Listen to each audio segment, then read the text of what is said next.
श्रोते हो नमस्ते. आपल्या सर्वांना शुभ दिवस. श्रोते हो, प्रपंच करत असताना, संसार करत असताना आपली लहान मुलं आपण घडवत असतो, त्यांच्यावरती संस्कार करत असतो.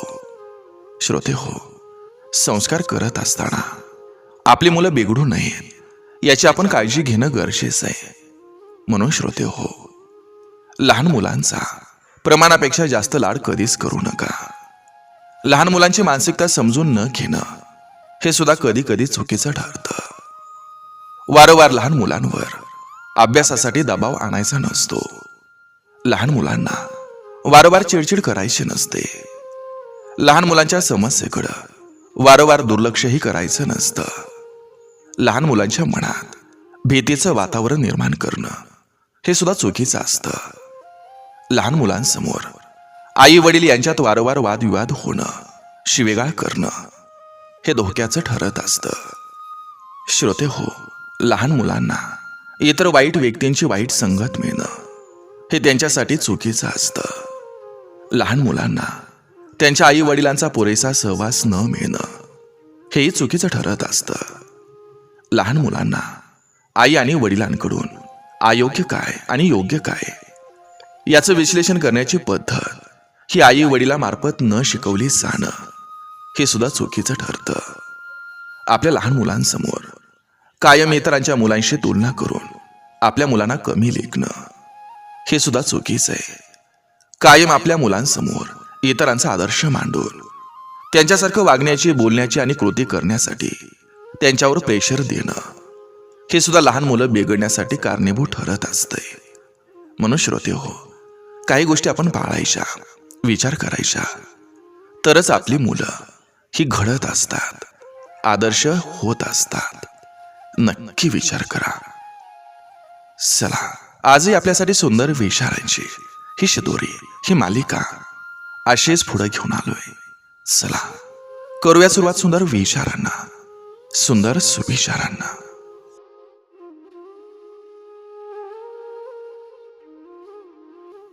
कधी पडलो तर स्वतःच उठा, कारण पडलेला पैसा लोक उचलतात, पण पडलेली माणसं नाही.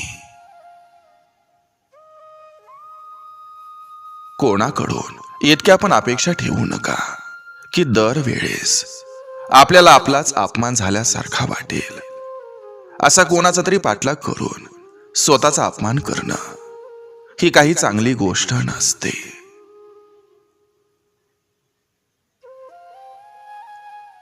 ज्यांच्यासाठी तुम्ही रडता ते तुम्हाला किती किंमत देतात याचा विचार करा, कारण तुम्हाला सुखी ठेवणारे सुद्धा तुमचा शोध घेत आहेत.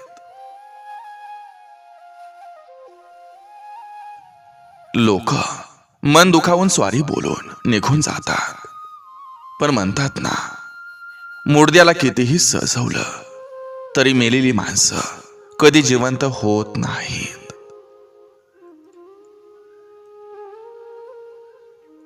आयुष्य भेटलंय तर त्यामागे काहीतरी हेतू ठेवा. नुसता श्वास घेऊन वाया घालवणं म्हणजे जीवन नाही. दुसऱ्यासाठी झटता तेवढं स्वतःसाठी झटा, म्हणजे काहीतरी चांगलं होईल.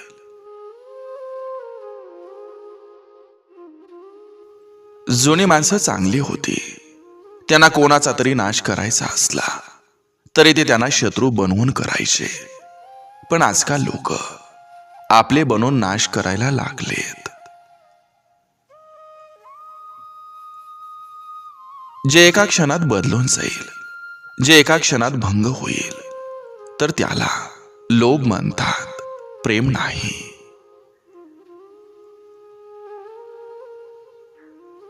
माणूस कितीही दुःख सहन करू शकतो, पण घरगुती त्रास त्याचा आत्मा पिळवून टाकतात. नात्यात इतकाही दुरावा निर्माण करू नका की नातं तुमच्यापासूनच दूर होऊन जाईल.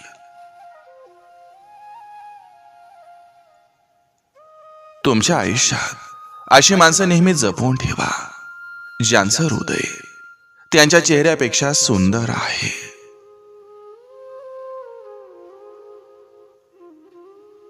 काही लोक आपल्या अहंकारामुळं किमती नाती गमावतात, तर काही लोक नात्यासाठी स्वतःची किंमत देखील गमावतात. आपलीच कुत्री जेव्हा आपल्यावर भुंकायला लागतात तेव्हा समजून जायचं त्याला कोणीतरी दुसऱ्यानं भाकरीचा तुकडा टाकलेला आहे. आपण जे बोलतो ते शब्द असतात, जे बोलत नाही ती भावना असते, आणि जे बोलायचं असतं पण बोलता येत नाही ती मर्यादा असते.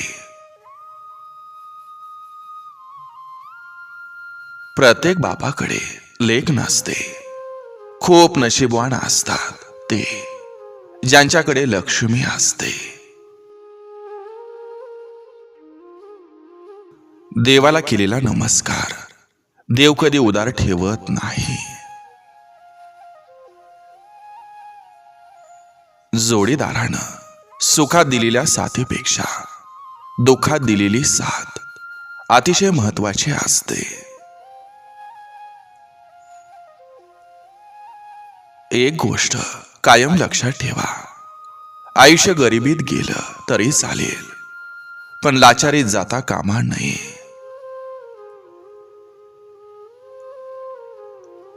भेटीनं खूप गोष्टी नीट होत असतात. व्यक्ती कधीच बदलत नाही, तर स्वभाव बदलत जातात, आणि बदलणारे स्वभाव खूप त्रास देतात. तुमचा आजचा संघर्ष तुमचं उद्याचं सामर्थ्य निर्माण करतो. जगात स्वार्थानं सुख मिळतं, पण समाधान मिळत नाही.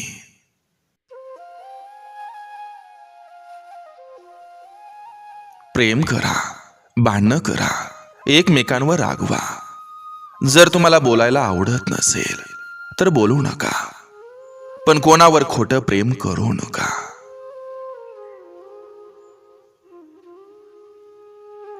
दुसऱ्याच्या दारात सुखाचं झाड लावलं की आनंदाची फुलं आपल्याच दारात पडतात. काही नात्यांना नाव नसतं, आणि काही नाती नावापुरती असतात.